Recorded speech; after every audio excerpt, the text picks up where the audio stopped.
In the dim light of his cabin on the luxurious yacht, renowned musician Vincent Serrano delicately strummed his guitar, seeking a melody that would set the tone for his next composition. Vincent was no ordinary man.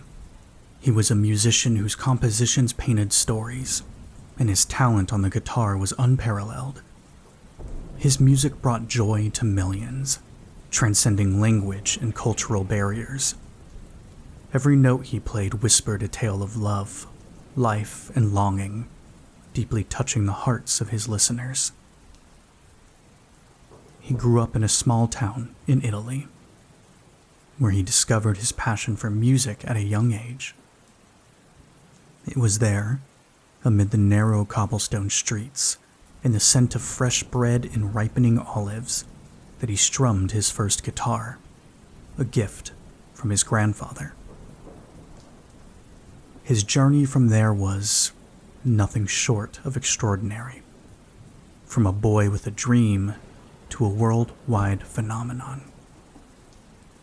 Yet, despite his fame and fortune, Vincent yearned for solitude. The constant pressure to create, to outdo himself, was a relentless burden. He could feel his creativity waning, suffocated by the cacophony of city life and the expectations that accompanied his renown. He needed to escape, to reconnect with the raw, unadulterated essence of nature that had initially inspired his music. Vincent's refuge was the Serenade, a 40-foot yacht, his fortress of solitude. Named after one of his most popular compositions, Serenade was a magnificent vessel, equipped with all the luxuries befitting a man of his stature. It had a cozy cabin that doubled as his studio, lined with mahogany and adorned with the memories of his illustrious career. Pictures, awards, and the prized guitar that had accompanied him through his musical journey, his signature carved into the side. And so, he set sail, leaving behind the lights, the noise, and the crowds. The rhythmic pulse of the ocean and the soothing hum of the wind resonated with the rhythm of his heart, filling him with a tranquility he hadn't felt in years.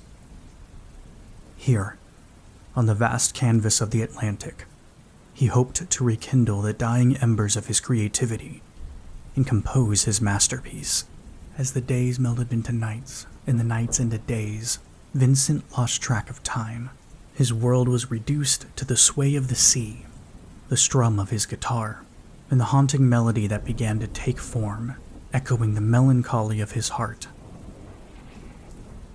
The 14th night was different. A full moon hung low in the sky, casting long silver trails on the gentle waves. Vincent was in the heart of the ocean, far from the remnants of civilization. The only sound was his guitar's soft melody, weaving an intricate dance with the symphony of the sea. His heart was heavy with a strange anticipation, a sentiment that intensified with every strum. As his fingers plucked the strings, a faint harmony echoed back. At first, he thought it was just the sound bouncing off the yacht's hull, but it soon evolved into a voice, melodic and ethereal, beautiful, yet tinged with a sorrow that echoed in the depths of his own soul. The voices, seemed to come from nowhere and everywhere, the melody resonating through the air, the water, and even the very wood of the Serenade. And then he saw them, figures in the moonlight, their radiance outshining the lunar glow. They were there, 3 of them, their long hair flowing like molten silver, their bodies half hidden in the undulating water. They looked at him with eyes that reflected the stars, their gaze holding a lure that was impossible to resist. As he stared, he was compelled to continue.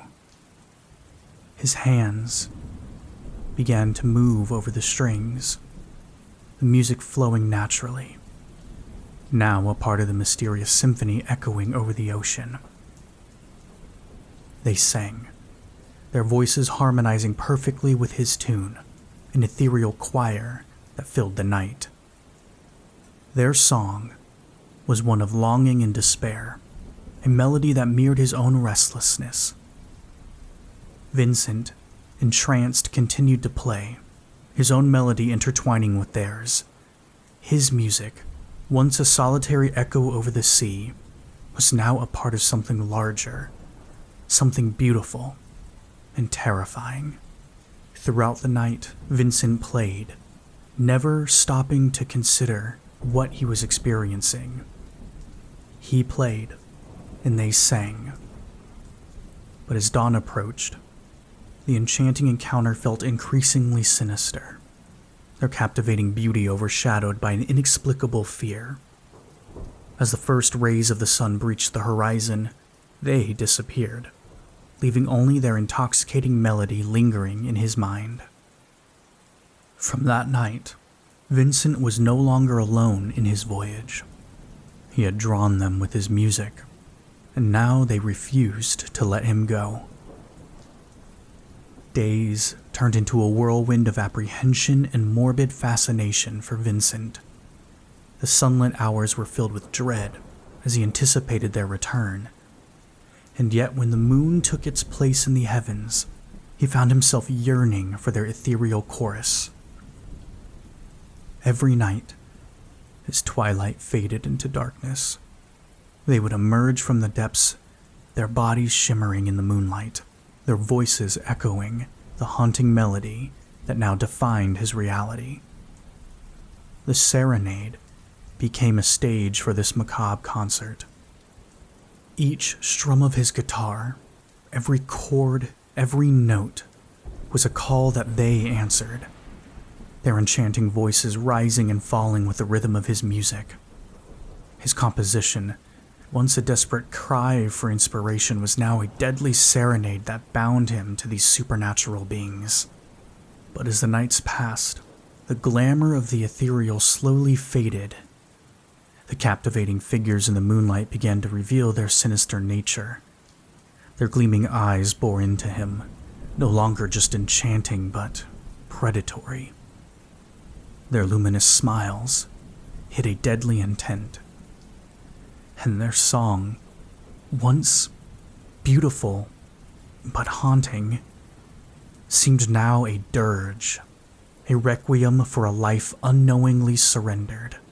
His decision to flee came one dreary morning, after a night of their relentless serenade. His heart pounded as he started the yacht's engine, praying that he could outrun the creatures, maybe even slip away unnoticed. They had to sleep after all. But to his despair, the engine sputtered, choked, and died, refusing to start again. Though he tried, again and again, his desperation mounting. But the yacht remained stubbornly still, as if the vessel itself was bound to the haunting serenade, unable to break free from their call.